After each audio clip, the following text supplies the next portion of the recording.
siap dah. Okey. Ini dah.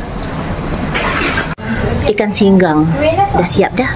5 ekor ikan air hitam yang besar.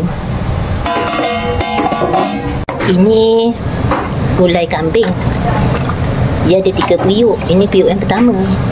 Sayur labu kuning. Alhamdulillah dah siap. Yang nampak hijau tu itu pucuk manis. Sama dengan daun kunyit. Alhamdulillah.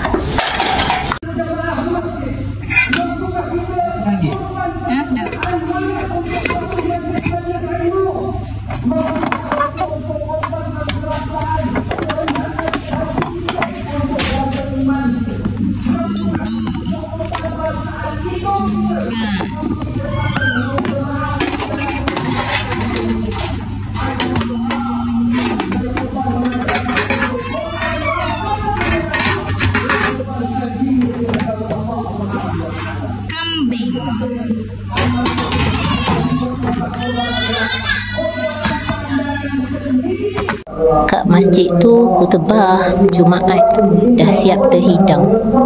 Okey. Ini untuk tetamu yang perempuan atas rumah. Spaghetti gulai kambing.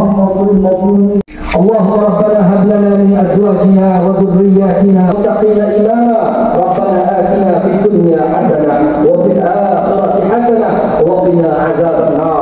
Ibadallah, inna Allaha ya'muru bil 'adli wal ihsan wa ita'i dhil qurba wa yanha 'anil fahsya'i wal munkari wal baghi ya'idukum la'allakum tadhakkarun. Fadhkurullaha al-'azim wa yadhkurkum washkuruhu 'ala ni'amihi yazidkum was'alu. Nasi putih, gulai kambing, ikan singgang, sayur labu.